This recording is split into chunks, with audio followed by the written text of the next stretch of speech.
Savannah Guthrie is staying close to her family as the search for her mother, Nancy, stretches into another week. A source tells People that the Today co-anchor is devastated that her 84-year-old mother was forcibly taken from her Tucson, Arizona, home on Sunday, February 1st, as authorities believe. This has been an incredibly emotional and stressful time for her and her family. They're leaning on one another for support while hoping for answers, continues the source. Nancy, 84, was last seen on Saturday, January 31st, after dining with family.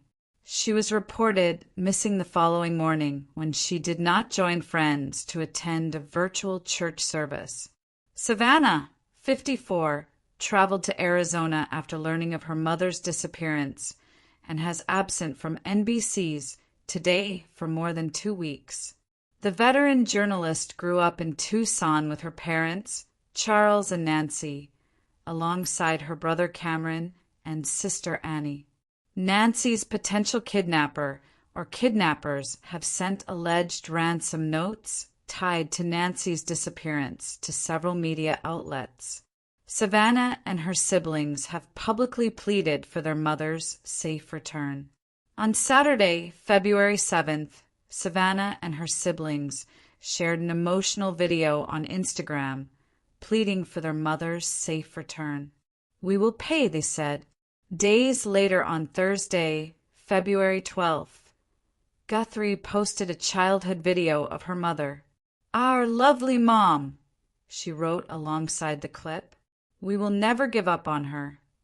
In another video, shared on February 15th, she said she has not given up hope of finding her mom and spoke directly to her mother's potential captor or captors.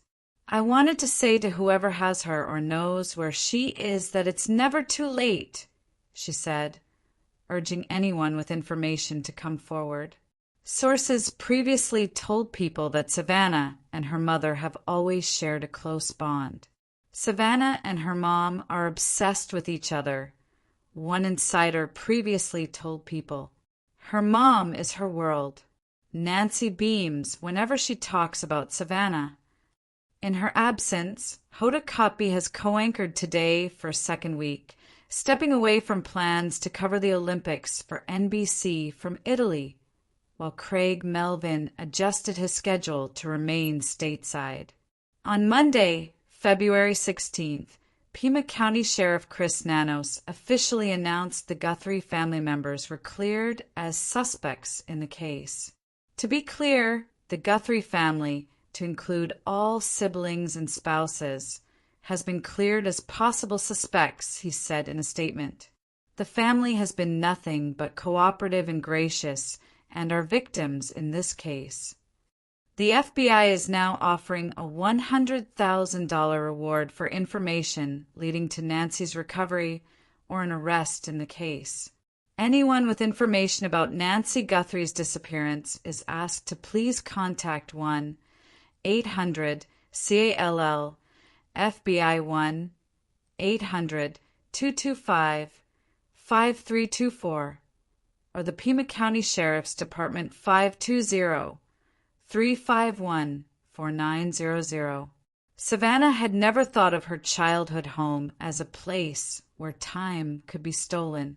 In photographs, it stayed the same, sun-washed stucco, a small front porch where her mother loved to rearrange tiny potted plants, a narrow driveway that had once eaten up her brother's toy cars. For Savannah, the house was more than a backdrop. It was a ledger of ordinary tenderness. Casseroles passed over the threshold, holiday laughter spilling into the kitchen. Quiet phone calls late at night when one of them needed to be reminded that everything would be all right. When the call came, a cold new ledger began to be written in a hand none of them recognized. News moved quickly, like a flock of birds that startles into the air and makes it impossible to focus on any single feather. The name, the date, the details that set a clock ticking in the chest were delivered in the neat, clinical language of press briefings.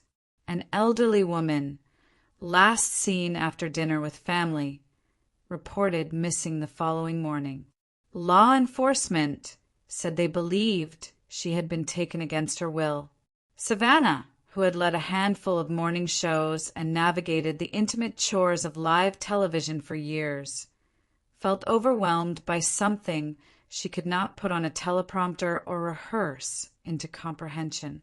The world watched as her private life slipped into the public record.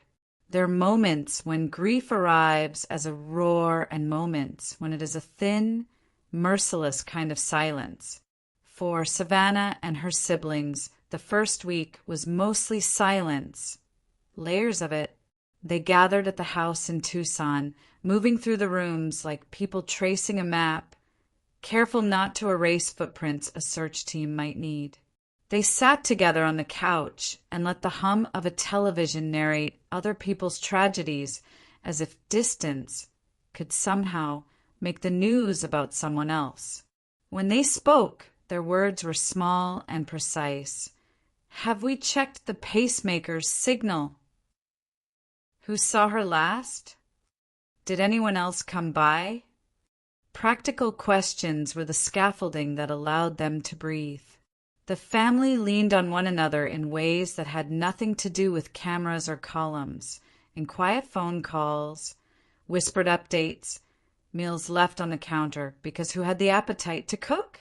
Savannah's public pleas were succinct, raw, and filed with the particular vulnerability of a daughter whose profession is to transmit urgent human stories into other people's mornings. She posted videos on social media, imploring anyone who knew anything to come forward. "We will pay," she said in one clip, the kind of statement that felt like a contract offered in panic. All of the family's money and then some. Measures of value that meant nothing to the hollow, urgent thing that now defined their days. The community responded with a complex, immediate mixture of sympathy and noise. Prayers, tips, some helpful leads, some cruel falsehoods.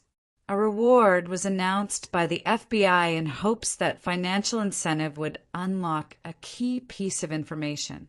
In the glow of phones and feeds, the family's private anguish became a public campaign.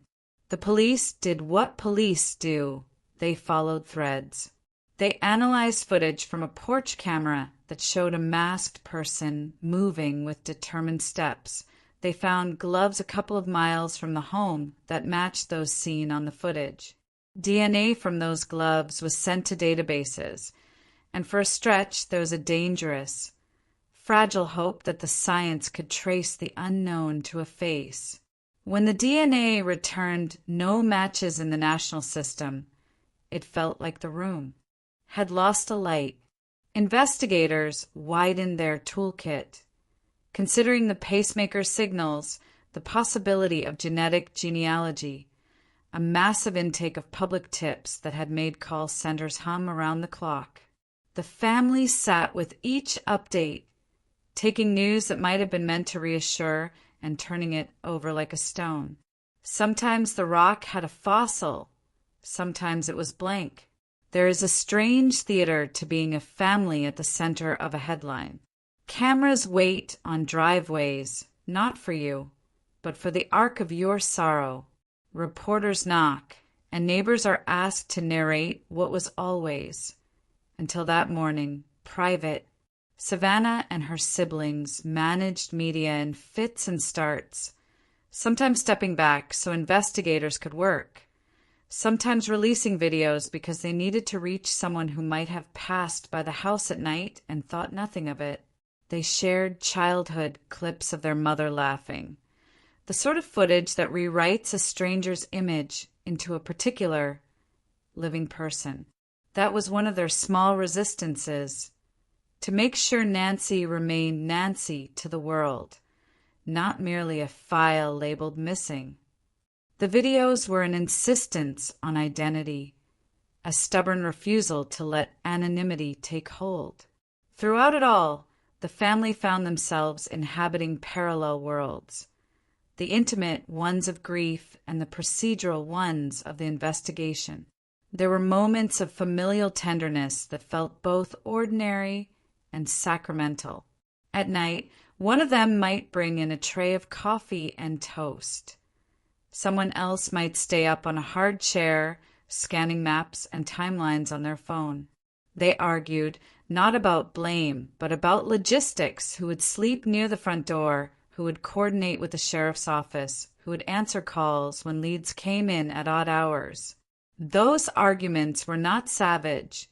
They were practical ways to keep panic from becoming paralysis. Each petty disagreement, each small accommodation, was a thread that, stitched together, kept the family from unraveling. Savannah's colleagues at work stepped in to hold space.